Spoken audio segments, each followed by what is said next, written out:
All right. And very fun show for you today. I played a song earlier in my music submission as the new Bardotes, and I played the song "Sweet as Honey."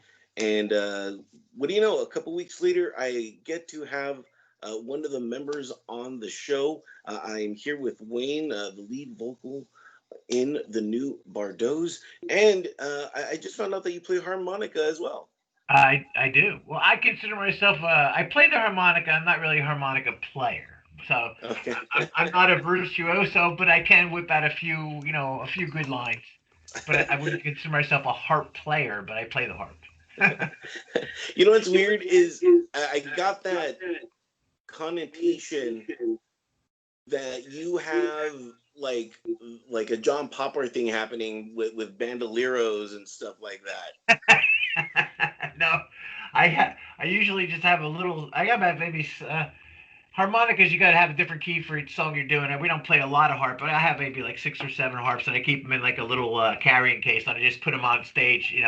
Next to the mic stand. I don't wear the popper thing. I wish I was as good as him. He freaks me out. But yeah, no, I never really. That's the reason why I think I sing is because it was so much easier because I'm such a lazy guy. I don't have to practice. Too much.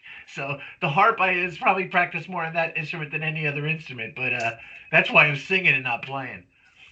Yeah. Now you guys are bass. Just real quick, I'm getting a delay. Do you have me on speaker on your end? Yeah, I do. Hang on, I could maybe. How could I switch this? Uh, Sorry about that. I just can hear. I could try something. I could try hooking this mic. This mic's just here for my podcast. I could try putting this mic on and then put the headphones on if that might work. Yeah, would that be cool? I could Uh, just hear. Yeah, I yeah, could let me just. see if I can pull that off. Hang on a second. I'm not that good with electronics and stuff. I just started doing it. Okay, so now, hello, Yeah. hear me now? Oh yeah. Can you hear much better? A little bit. Yeah. I just gotta. Okay, I think we're good. But anyway, continue. So you started a podcast. Yeah, yeah, I got a podcast. It's called Wayno's Podcast. I don't do it with my mask on though. That's it's available on Spotify and iTunes and all over the place. Usually every Monday I put it out. I just started doing it about 5 weeks ago. I do like a lot of movie reviews and I've been around for a while, so I know a lot of music guys. I just interviewed Mike Scavone. He's the lead singer. Was the lead singer for Ram Jam. Whoa, Black Betty, blah Yeah. blah blah. And also he's in the Yardbirds. So I just got done doing an interview with him, and I'm going to be interviewing Joe Sarsano from Trans Siberian Orchestra next week. So yeah, I dabble. It's like Yeah. not you. Know, I mean, I just was trying it because I was getting really bored with this lockdown crap. It's like I do something. So I do a little bit of everything. I'll watch movies and I'll review them. I'll make some comments here and there. The political bringing that's nuts. So with the political, Right.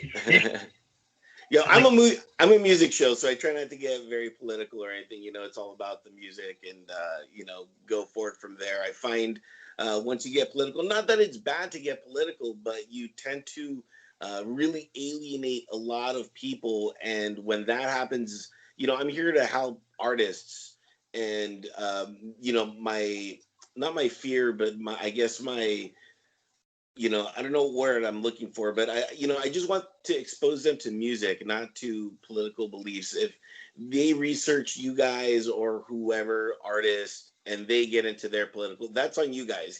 yeah. That's not on me. Yeah, So that's very wise of you because with what's going on today, as a musician, as having product out there, so to speak, and I was telling this to a good friend of mine who's pretty popular, and he is very outspoken in one direction of the political cycle, and I just said, dude, you got to remember, like half the people are for what you're saying, but the other half aren't, and you're cutting your musical people. you're gonna make them like have a bad taste in their mouth. So like you said, just shut up and play music. Really, you know. Are you guys political on stage? Not at all. Zero. Nope. We keep totally. I mean, we have the band is pretty much divided. Uh, uh, three against two. Three against one. But we get along great. I mean, we don't. We kind of joke about it. You know, it's like the whole. The only. It's gotten so crazy that you almost have to laugh because it's so like sad and like just scary. You know, so we just Yeah. laugh about it. So you got to be careful. But I'm with you, man. Just play the music and make people. We wrote a song called "We're in This Together," and that was a song that I released as my own solo project because my daughter is a nurse, and right when all this COVID crap hit, Oh, yeah. I was like, I was scared for her because she was down in Tennessee in a hospital working. And I felt like I had to do something. So I got a hold of Gar, a guitar player, and he gave me some music, and we wrote the song, We're in This Together. And it came out really good. We put it out. It's out there on YouTube and as a single and stuff. But that's not even political, but that's one thing that we did. And I also did a song called "Hold On America," which is came out a couple weeks ago on a solo project, which is an old tune that I wrote in the '80s, believe it or not. But we changed the words around and we mastered it. And it's really wasn't a political per se. "Hold On America" was kind of like just like saying stop all the violence, everybody, let's all love each other, like they all like Dylan, like all that back in the Yeah. day you were trying to protest the war. That's what it was. I was trying to say, "Hold On America" is basically like, come on, man, let's all just get together, cops, left, right, middle, cops, black, white, blue, green, purple, let's all just love each other. Yeah. That's a great message for everybody. And speaking of which, um, your new, I want to say EP, which is out now, which is already been chewed, a return to bubblegum. You kind of did take that approach of going back and remaking some classic hits from there.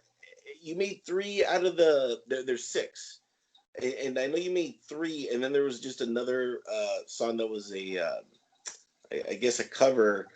And my Change question, reaction.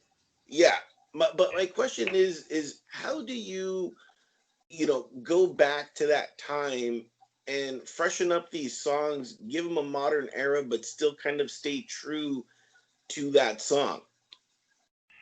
Yeah, that's a good question. The guitar Gar Francis, our guitar player, he came up with the idea because we were just after the first album, we're like, okay, we're gonna do next another album. And he said, you know what I always wanted to do? He's like, I always wanted to do because I guess when he was little, he loved the bubblegum stuff. Because I always wanted to do a remake of some bubblegum songs, and we all just looked at each other and go, really? And then I don't know why, but the first thing that came to my mind was stepping on a piece of bubblegum with your sneaker and trying Yeah, to lift it up. So I said, yeah, that'd be a cool cover. Just like I think the covers came we all agreed and we have an Alexa in our rehearsal studio, so we just started saying, Alexa, play this song, play that song, and then we heard a couple of tunes like, oh yeah, that's really good, and we had a list of about 15 of them, and we kind of just we kind of went over them at that rehearsal, and then we kind of picked a couple, and then Gar wrote the music to Wake Up and Smell the Coffee and Sweet Sweet Sweetest Honey, which is really closer to the bubblegum stuff. And we said, oh, okay, let's do it. Let's just first shit. We're not swearing on this, right? We can't you can swear. do whatever you want. It's a Like big, shits and giggles. I said, let's yeah, for shits and giggles, let's just do it. So luckily for us, one of our members owns a recording studio, so that's always easy to like. It's not like we have to, you know, take a lot of time and effort to get into the studio because Dan Sky is Skylab Recording Studios over in Princeton. So he said, "Yeah, man, come on." So we just kind of did it on a whim, you know. And as soon as we got done with it and got it released, then all of a sudden COVID hit. So we got stuck there for a while, and that's where we're at now. yeah. I heard "Sweetest Honey" and I really enjoyed that bubblegum sound. And I was like, oh man. And then when I dove into your EP, I was like, oh, okay, now I get it. Are you guys gonna continue with that bubblegum sound? I mean, it's super classic, and I know it's a very kind of like non-threatening type of music, but I love it. You know what I mean? Yeah. It is what it is, and it puts a smile on my face. Yeah, thank you. It does. It's fun to play too. It really is. It's uh, To answer your question, probably not. I mean, we might throw one in now and again, but because right now we're just because of the lockdown just got unrestricted, so we're back rehearsing. And well, believe it or not, right now, like this week and this coming Thursday, we're working on a Christmas song. So I believe it. we're gonna try to We're get getting to a Chris. Yeah, yeah, we're getting into that type of genre. yeah, Christmas yeah. comes once and every now and then. All right, I'll look So forward to that. and then probably we have one, two. I think we have three songs already written that we're going to use on the next EP slash and or LP, and it's pretty much straight ahead rock stuff still. But you never know. We might throw another bubblegum in there. It is fun to play, and people seem to like it. So Yeah, I totally gravitated to it. That's why I had to have you cool. guys on and Well, kind of Albert, I'll keep you in mind. I'll make sure we please do. throw it on the next record for you. Please do. Be like, this one's for Yeah, Turtle. yeah, yeah. you Okay, know? Turtle. Okay, that's okay. By the way, it's Albert, right? Is it Albert? Yes, yes. But my on air,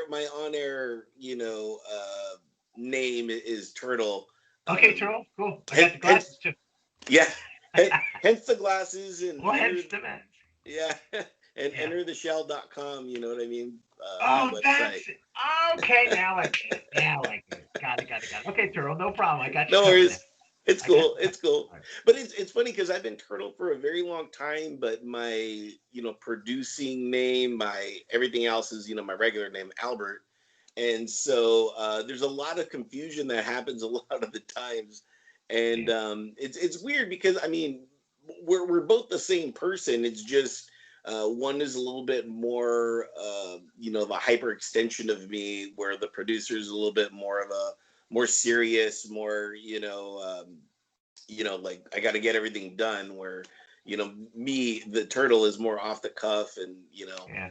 not as planned. Yeah. I No, guess you could say.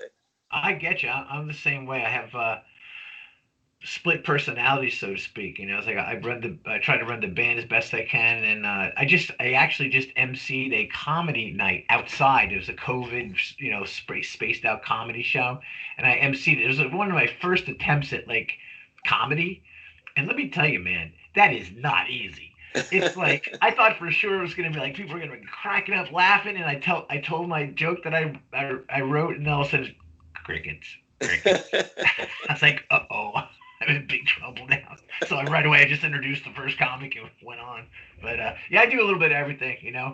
Um, Music is my first love. I do a lot of acting though. This past year, I did a lot of since we live so close to New York, we're in New Jersey. There's like 47 TV shows that are being produced or were being produced before the virus. And I was working a couple days a week just doing background extra stuff. And every once in a while, I'll get into an independent movie, have a line or two. And I actually got cast as a starring role in an upcoming independent movie, but that's been on hold because of the virus too. So I'm really really getting into the acting thing too. But I'm Cool. like you. I'm like my part of me is the heavy duty like business guy. I got to get it together. And then this kind of stuff, I dig this. This is fun. Yeah, exactly. And I think you have to have somewhat of a healthy balance of both. People are either like sometimes one or the other, and you just gotta really balance it out. Just I guess for your soul when Yeah, you do stuff like that. Um, it's weird because I've done comedy, I've done stand up. Obviously, I'm not doing it now. I do know that it is a very different aspect that everybody thinks. Everyone, kind of. I'm not saying you're very uh, like you think you're gonna kill. You know what I mean? Like you're like, oh, I'm gonna. But what you have to realize is that what the jokes that you have, and it took me a while to figure this out. All the jokes that I have are great for people that know me. If they don't know you, then those jokes don't work. So, in my act, there's like 2 or 3 minutes of me just, and I'm trying to make this funny, but me just like trying to get them to realize who I am, right. and then things would start to work. So you have to kind of build a real quick relationship, and it's very hard. You have to do it in like 3 minutes, you have to build trust. You have to build a background into your psyche, into who you are, so people can then start to click, when you start saying things, and then those callbacks are key in establishing kind of who you are as a comedian. And of course, I don't do it professionally. I just like to go out and it keeps my wit, and it keeps me sharp. So this isn't advice. This is just one of my one of the things that I've observed when I go and I do stuff like that. But that thing that you emceed, it was for animal shelter. I Yeah, it did was. see that. Yeah, it was. I'm actually on the board for the Plainfield Humane Society. A friend of mine was on the board, and she's like, "Oh, you got to come on the board." So, the buildings need repair, and I'm an animal lover, and so I said, "Okay." And then they said, "We're trying to find a way to raise money." I said, "Well, what about a comedy show?" I'm like, "Oh, that's a good idea." So I ended up getting sucked into that, but it wasn't so bad, and. We got the PA guy, my friend Dan from the recording. He, came down and put the PA up, and we sold tickets, and we ended up making a couple $1,000s after expenses. So it was pretty cool. And my friend Gary Delana, who was the comic, he was out of work because of COVID. He was a cruise ship comic, still is, Oh and wow. that's he hasn't worked since May. So he was like, yeah, man, I'll do it. We paid him, so, and another guy, and they were funny, and the PG. It was a lot of older people there because it was like Yeah. a old deal, but it was fun, like you said. But it's tough, man. Turtle, man, you're right. I was out there thinking in my head. I was the night before. I'm laughing like, blah blah blah, and yeah, I did the jokes about the difference between a cat and a dog. Like, you're walking your dog and you fall into a well and you're like, Lassie, go get help. And Lassie, okay, go, no, I'll save you, no problem. I'll save you. And I'm running around like an idiot. Then I turn around and put like a cat thing on. And this is what a cat would do if you fell in the well. I said, Fluffy, go get help. The cat would be like circling around the well looking at you going, does this mean I'm not going to get dinner? You know, Yeah. cats are different, but it didn't go real well. But I was trying to do an animal themed jokes. Yeah. Now your heart was in the Uh, right place. I yeah, get it. That even my friend Gary said, it ain't as easy as you thought, was it? I go, no, no. I said, let's bring on the real comedians. Uh, it ain't but easy.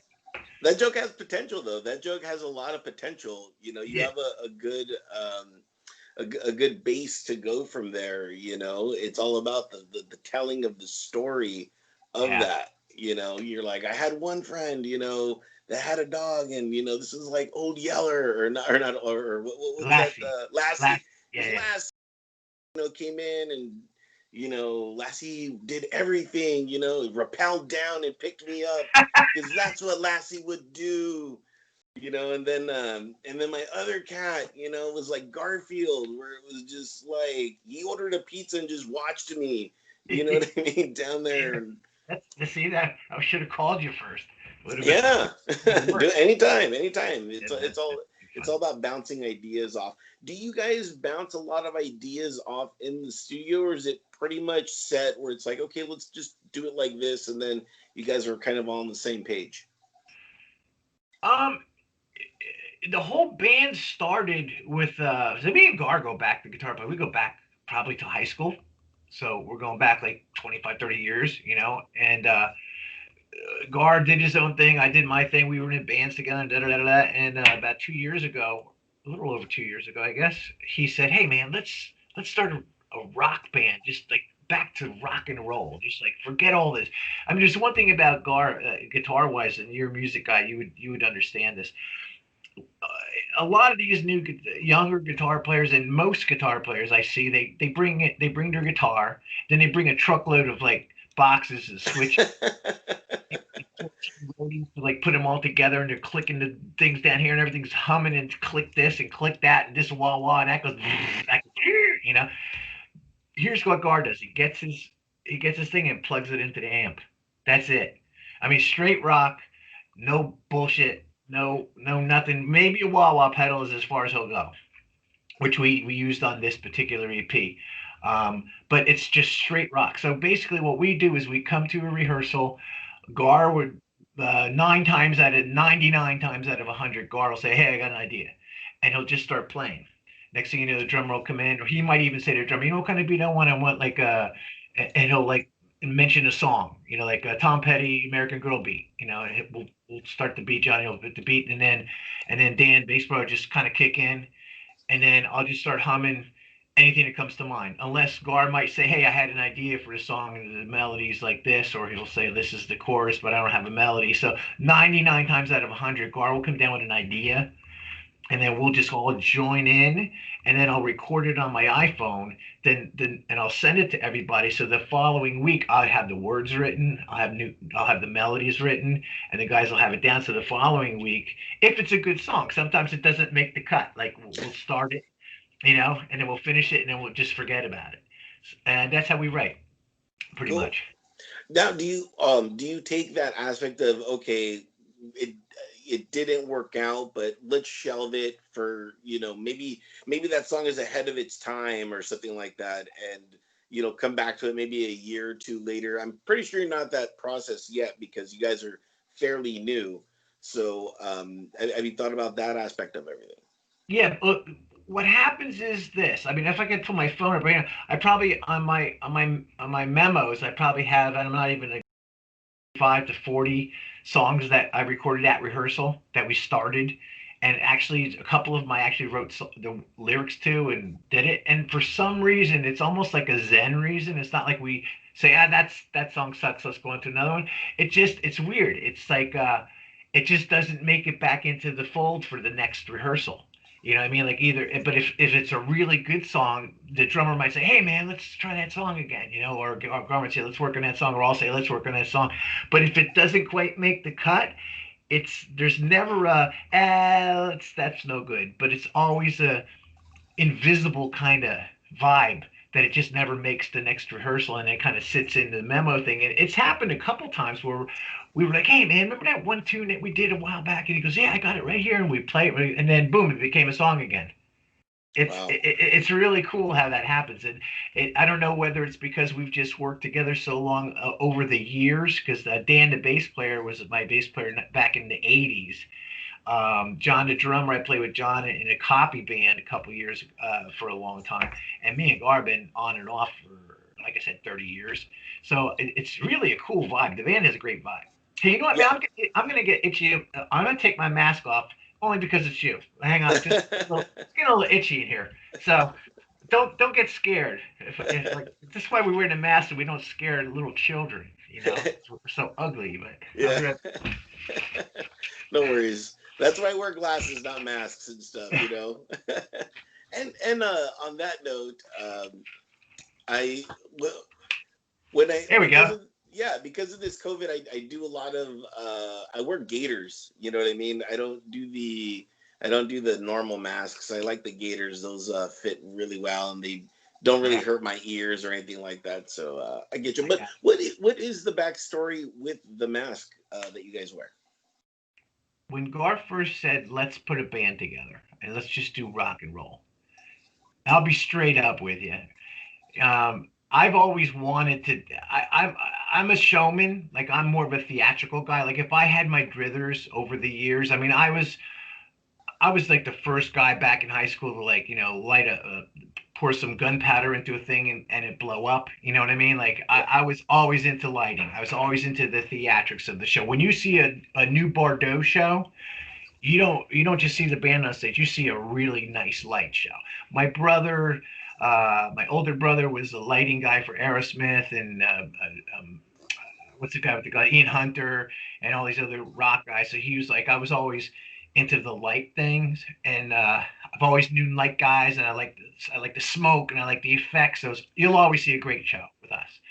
So when I was trying to think of something different for this band when he come out, and I was walking in the party store, and I saw all these different colored masks like hanging on the wall, and like, whoa, they look cool. So I just bought a bunch of them, and the very first rehearsal, I said, "Hey, what do you guys think about wearing masks on stage?" And they were like, "Oh, this is pretty cool." Like they all just put them on, Yeah. and then it's funny because we just all put them on from the bag, and I took a picture. So our first picture of the band was like immediately after we put the masks on.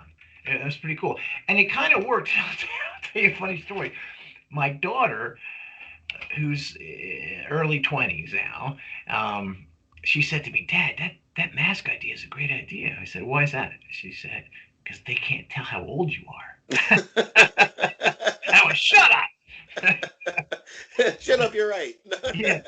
So the problem is the mask usually we do all our videos in the mask, so you won't see us in the video without a mask on. But live wise, we'll wear the mask for first couple tunes. We might take them off, we might not, depends. But usually we take them off and just go forward. But you won't see us in the video without the masks on.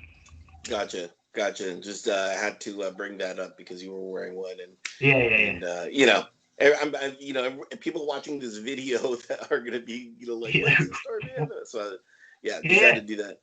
But lastly, I know that you guys are to save rock and roll, but does rock and roll need saving? Like, it's one of those weird things that I see bands talk about, but I'm like, it's still alive and thriving in my head. What's your perception of rock and roll right now?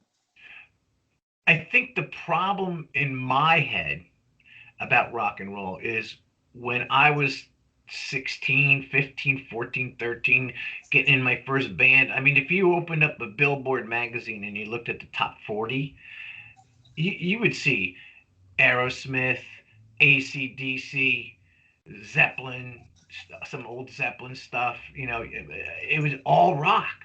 I mean, Queen. You know, there was some other stuff thrown in there, but it was mostly rock. I mean, I can remember in my bands we were playing top 40, but we were playing like rock. So to me, you open a Billboard up now, and for those of you who don't know, Billboard magazine is kind of like the industry, I guess, still, right? Turtle, Yeah. I don't know what it is. Yeah. So you open it up now, and it's like, who are these people? Beyonce and whatever. Once in a while you get a Kid Rock in there. But it's like I'll read down the whole top 100 and go like, what?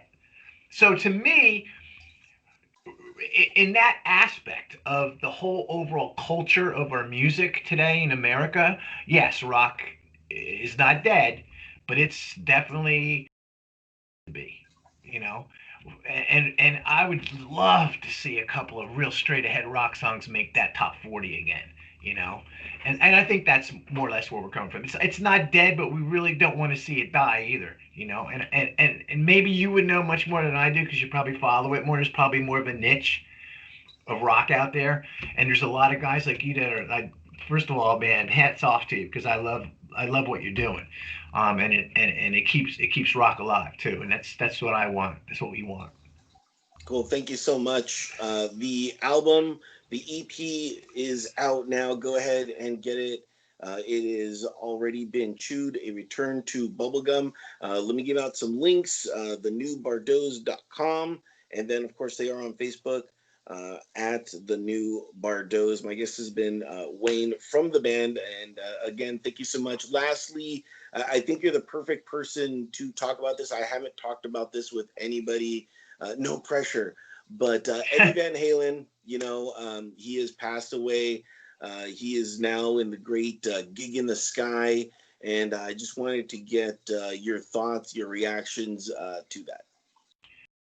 It's real sad, man. It's very sad. I mean, Eddie Van Halen to me as a kid, or as a teenager, whatever, he was a rock guy. He was a guitar. He to me, and I could be wrong, but he almost invented the shred. I mean, he was one of the first shredders. I mean, if you people out the guitar players know what I'm talking about, it's like when I saw him play that, when he started playing lead guitar, it blew my mind, and he was just like amazing. And so to lose a guy like Eddie is it's so sad, but it gives you a sense of mortality where you're like, uh-oh, you know, and how fast time flies by. It's like you blink and the time goes by, man. And to see pictures of Eddie like smiling that with his long hair, and then you see him like, as an older dude with short hair and the beard, it's like, Yeah. what, but yeah, he will be missed but never forgotten, you know. And he, to me, he is the ultimate lead guitar player of his time. Yeah, for Hands sure. down. Hands Yeah. down. Thank you so much. Again, I was just waiting for, and I'm not saying the people that I interview are not the right people, but there's sometimes where I'm just like, you know what, I'm gonna wait on this for Cool. somebody that really just understands things and really gets it. Not taking away from all the other interviews and stuff that I've done previously before that, but I just felt that I know you'd been in a lot of bands and you would kind of be more in tune of just kind of what it takes first and foremost to be in one band for a long time. Oh You yeah, know, that yeah. that that is an astonishment. For anybody, because a lot of bands have been in different bands, or they're still trying to figure it out. But once you figure it out, you get that right core, that right balance. Everything works out. Granted, Eddie Van Halen and Van Halen did go through a few different frontmen, but it always worked. You know what I Yeah, mean? but he had to put up with his brother the whole time too. That's a whole nother story. Can you imagine the fights they had? A real quick story. When I was in a band with these two brothers, and it was a guitar player and a bass player, and they were probably hands down the best musicians I ever played with. But they got into so many arguments. Literally, one time rehearsal, they were in fistfights. It was like so for Eddie to be with his brother that long, I give him like, like who knows what was going on behind the scenes with him, you know. But Yeah, yeah, he's going to be missed. But like I said, not forgotten. He's some great music that he left us with. yeah. My guest has been Wayne from the new Bardotes. Make sure to go check them out. Thanks, Turtle.